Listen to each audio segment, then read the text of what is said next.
నమస్తే, నేను ప్రశాంత్. ప్రకాశం నుండి వైసీపీ నేత తప్పుకుంటున్నట్లయితే కొంచెం వినిపిస్తుంది. ఇంతకీ అతను ఎవరు? సో దీని గురించి అయితే మాట్లాడేందుకు ప్రస్తుతం మనతో పాటు సీనియర్ అనలిస్ట్ అంకమరావు గారు ఉన్నారు. నమస్తే అండి. నమస్తే అమ్మా. సార్, వైసీపీలో మనం చూసినట్లయితే ఒక్కొక్కరు తప్పుకుంటున్నట్లయితే మనం చూస్తూ ఉన్నాము. అయితే ఇప్పుడు మళ్ళీ ప్రకాశం నుండి ఒకరు తప్పుకుంటున్నట్లయితే వినిపిస్తుంది. నిజంగానే తప్పుకుంటున్నారా?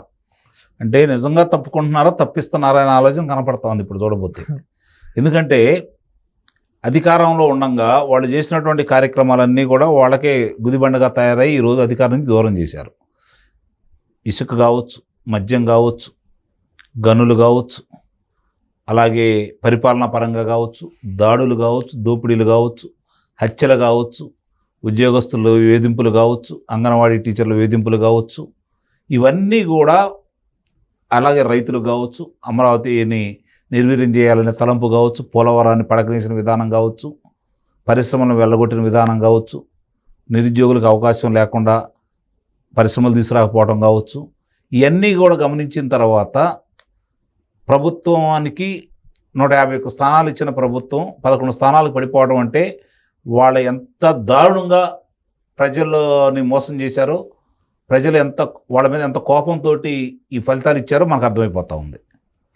ఈ పరిస్థితుల్లో దీనికి కారకులైనటువంటి చాలామంది, ఆ రోజు దాడులు ప్రోత్సహించిన వాళ్ళు, దాడులు చేయించిన వాళ్ళు, దోపిడీలు చేసిన వాళ్ళు, తన మార్గానికి అడ్డు వస్తుంటే చంపేయించిన వాళ్ళు, ఇష్టారీతిగా చేసిన వాళ్ళు, మరి నేను చెప్పినట్టు ఇసుక కావచ్చు, మద్యం కావచ్చు, గనులు కావచ్చు, దోచుకున్న వాళ్ళు, ఈరోజు ఈ ప్రజలు ఇంతగా వాళ్ళని తిరస్కరించిన తర్వాత అధికార కూటమికి ఇప్పుడు 164 స్థానాలు ఉన్న తర్వాత 175 స్థానాల్లో 11 స్థానాలకి వీళ్ళు పరిమితం అయిపోయిన తర్వాత వాళ్ళు కనుక విచారణ మొదలుపెట్టి, ఈ కూటమి ప్రభుత్వం వీళ్ళ మీద విచారణ మొదలుపెట్టేసి దాని మీద విచారణ జరిపి కనుక ముందుకు తీసుకెళ్తే ఇవన్నీ ఉదంతాలన్నీ బయటకు వస్తే వాళ్ళ మెడకే కదా చుట్టుకునేది.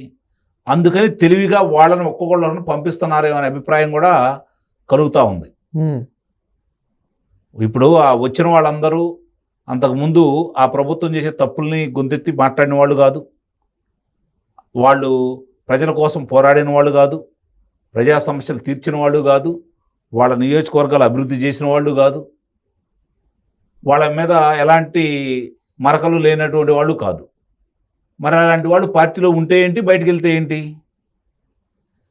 వీళ్ళు అవతలకి వెళ్ళిన వల్ల అవతల పార్టీకి అనుగురే ప్రయోజనాలు అంటే ఏమైనా ఉన్నాయా? లేవు.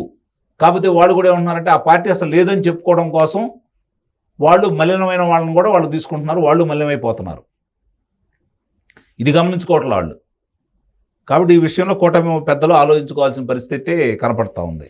ఇప్పుడు ముఖ్యమైన వాళ్ళు, అతనికి కావాల్సిన వాళ్ళే, అతనితో కలిసి ప్రయాణం చేసిన వాళ్ళు, అతని కోసం ఏమైనా చేద్దామని చెప్పని తెగించిన వాళ్ళు, కుటుంబ సభ్యుడైనటువంటి బాలినేని శ్రీనివాసరెడ్డి, ఆయనతో పాటు 16 నెలలు కారాగార వాసం చేసి వచ్చినటువంటి మోపిదేవి వెంకటరమణ గారు కావచ్చు, లేదంటే సామినేని ఉదయభాను కావచ్చు, వాళ్ళందరూ కూడా ఆయనకి చాలా ముఖ్యమైన వాళ్ళే కదా. మరి వాళ్ళు బయటికి వెళ్ళిపోయారు. అలాగే ఆయన తర్వాత జగన్మోహన్ రెడ్డి తర్వాత ఎవరు అంటే విజయసాయిరెడ్డి కనపడేవాడు అధికారం రాకముందు. అధికారం వచ్చిన తర్వాత సజ్జల రామకృష్ణారెడ్డి రావచ్చు. అంతకుముందు అయితే విజయసాయిరెడ్డి కనపడేవాడు కదా. మళ్ళీ అలాంటి విజయసాయిరెడ్డి బయటికి వెళ్ళిపోయాడు. మిగిలిన నాయకులందరూ తలా ఉదారు చూసుకుంటూ ఉన్నారు చాలా వరకు. రేపు పొద్దున మళ్ళీ కొంచెం బలం ముంచుకుంటే ఆ కూటమి విఫలం ఎప్పుడైద్ది? వీళ్ళ మీద చర్యలు తీసుకోపోతే, వీళ్ళ అవినీతిని నిరూపించలేకపోతే, అట్లాగే ఇప్పుడు అధికార పక్షం అంటే అధికార కూటమిలో ఏదో పార్టీలో చేరారనుకోండి, ఏదో నయానో భయానో బెత్తనాడుకొని వాళ్ళ మీద ఉన్న అభియోగాలని తప్పించుకుంటా వెళ్ళిపోయారనుకోండి, ప్రజల్లో నిస్సందేహంగా వీళ్ళ మీద అపనమ్మకం ఏర్పడుతుంది, వీళ్ళ మీద కోపం కూడా ఉంటారు, అసమ్మతి వస్తుంది. దాన్ని రేపు పొద్దున వాళ్ళ చేతిలో ఉన్న బ్రహ్మాస్త్రమైనటువంటి ఓటునే ఆయుధం ద్వారా చూపించుకోవచ్చు. అప్పుడు అంతిమంగా లబ్ధి పొందేది ఎవరు? జగన్మోహన్ రెడ్డే కదా. అది వాళ్ళ ఆలోచన ఎందుకని కాకూడదు? ఆ విధంగా వాళ్ళే పంపిస్తున్నారని భావించాలి కదా. ఎందుకంటే ఆయనకు ఆత్మ విజయసాయిరెడ్డి. మరి విజయసాయిరెడ్డి అనే వ్యక్తి నిజంగా దూరంగా జరిగిన తప్పులన్నీ చెబితే ఇబ్బంది పడేది జగన్మోహన్ రెడ్డి కుటుంబానికి సంబంధించిన వాళ్ళే కదా. మరి అన్నప్పుడు అతను అట్లా ఎందుకు రాజీనామా చేస్తాడు, ఎందుకు పార్టీగా దూరంగా ఉంటాడు? ఇది కూడా ప్రజలు ఆలోచించుకోవాలి. అంటే ఇది ఒక పద్ధతి ప్రకారం కావాలని చేసుకుంటూ వెళ్తున్నారు. జగన్మోహన్ రెడ్డి మీద వీళ్ళకేమీ ప్రేమ తగ్గలేదు, కోపం రాలేదు. ఇది గమనించుకోవాలి. కావాలని వాళ్ళ మీద ఉన్నటువంటి అభియోగాలను తప్పించుకోవడం కోసం ఈ పార్టీ పంచన చేరితే ఈ అభియోగాలన్నీ బయటికి రాకుండా వాళ్ళకి శిక్షలు పడకుండా ఉంటాయి. కాబట్టి రేపొద్దు నేను అన్నట్టు నిజంగానే కూటమికి అనుకూలంగా ఉంటే రేపొద్దున వాళ్ళు ఏదో విధంగా ఏదో నామినేటెడ్ పోస్టులు సంపాదించుకుంటారు. కాదనుకోండి మళ్ళీ ఇటే వచ్చేస్తారు. వీళ్ళ దగ్గరకు వచ్చినప్పుడు జగన్మోహన్ రెడ్డి ఇటు చేర్చుకుంటాడుగా. వాళ్ళకి కావాల్సింది కూడా అదే కదా. చూసారా, నా బలం పెరిగింది, నా దగ్గరకు వచ్చారు, మీరు బలహీన పడుతున్నారంటారు, ప్రజలను కూడా నమ్మిస్తారు. అలాంటి ఎత్తుగడలో భాగంగానే ఇలాంటి చర్యలు చేస్తున్నారని అయితే నేనైతే భావిస్తున్నాను.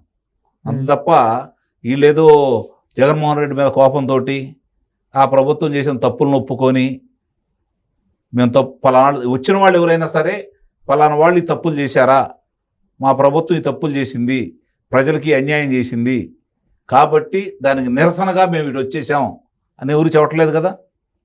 అవును. అలా చెప్పినప్పుడు రాజధాని అంశం చాలా ముఖ్యమైంది, దాన్ని కావాలని జగన్మోహన్ రెడ్డి అలా చేశాడు, మేము చెప్పినా కూడా వినలేదు అని ఎవరు చెప్పట్లేదు కదా. పోలవరం మన రాష్ట్రానికి జీవనాడి, మరి దాన్ని ఇట్లా ఎండబెట్టొద్దని చెప్పని మేము చెప్పాము, వినలేదని అయితే ఎవరు చెప్పట్లేదు కదా. పరిశ్రమలు ఆ రోజు తీసుకొచ్చారు, దాన్ని కొనసాగిద్దాము, మన ఉండ పరిశ్రమలు ఎందుకు బయటకు పంపిస్తున్నారు అని మేము అడిగాము, దానికి ఆయన కాదు ఇట్లానే అన్నాడు, అందుకని మేము బయటకు వచ్చామని అయితే వాడు చెప్పట్లేదు కదా. ఇవన్నీ చెప్పినప్పుడు ఆ రోజు మేము పలానా దాంట్లో ఇట్లా ప్రశ్నించాము, దానికి ఆయన వినలేదు కాబట్టి ఒకవేళ ఆయన చూసి భయం కొద్దీ మేము ఉన్నాము, ఇప్పుడు అధికారంలో లేడు కాబట్టి మళ్ళీ అధికారంలో రాడు కాబట్టి మేము బయటకు వచ్చామని చెప్పిన వాళ్ళు చెప్పినా కూడా ఈరోజు ఒక అర్థం పరమార్థం అనేది ఉండేది. అవేమీ లేనప్పుడు అలాంటి నాయకుల వల్ల ఈ పార్టీలు చేర్చుకుంటే ఇప్పుడు కూటమిలో ఉన్న నాయకులు తెలుగుదేశం పార్టీ బలంగా ఉంది. జనసేన పార్టీ 21కి 21 స్థానాలు గెలిచింది, 2 లోక్సభ స్థానాలు గెలిచింది, 21 శాసనసభ స్థానాలు గెలిచింది. భారతీయ జనతా పార్టీ కూడా అనూహ్యంగా 10 స్థానాలు తీసుకుంటే 8 శాసనసభ స్థానాలు వచ్చినాయి, 6 లోక్సభ స్థానాల్లో 3 వచ్చినాయి. వీళ్ళు బలంగా ఉన్నారు.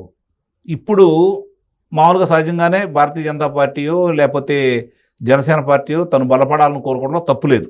ఎందుకంటే ఏ పార్టీ కానీ అంతిమంగా ముఖ్యమంత్రి పదవి పీఠమే వాళ్ళకి ముఖ్యం. భారతీయ జనతా పార్టీ దేశ ప్రధానే వాళ్ళకి ముఖ్యం. కాబట్టి వాళ్ళ బలాన్ని పెంచుకునేంత వరకు భాగస్వాములతో కలిసే ఉంటారు. కాబట్టి వాళ్ళ బలం పెంచుకోవాలనుకోవడంలో తప్పు లేదు, చేర్పులు కూడా చేర్చుకోవడంలో కూడా తప్పు లేదు. కానీ ఆ చేర్పుల వల్ల పార్టీకి ఏమైనా మంచి పేరు వస్తుందా, వచ్చే వ్యక్తులు మంచివాళ్ళ, అది చూడట్లేదు కదా. అలాంటప్పుడు దానికి మసకబారిద్దే తప్ప దాని వెలుగులు ప్రజలకి ఏదో దగదగా వెలిగిపోతుందని చెప్పిన ఆలోచన అయితే రాదు కదా. అవును. అలాగే జనసేన పార్టీ కూడా ప్రశ్నించడానికే వచ్చింది, ప్రశ్నిస్తున్నాడు పవన్ కళ్యాణ్ గారు, స్పందిస్తున్నాడు సమస్యల మీద, కానీ చేరికలు కూడా ఒకసారి చూసుకోవాల్సిన పరిస్థితి. అలాగే తెలుగుదేశం పార్టీ ఈరోజు మిమ్మల్ని ఎందుకు గెలిపించారు, ఈ స్థాయిలో ఎందుకు కూర్చోబెట్టారు మరి అన్నప్పుడు మీ దగ్గరకు వచ్చే చేరికలు ఎలా ఉంటున్నాయి, ఎలాంటి వాళ్ళు చేర్చుకుంటున్నారు, ఈ విషయంలో కొంచెం తక్కువ మందిని చేర్చుకున్న దాంట్లో తెలుగుదేశం పార్టీ కనపడతా ఉంది.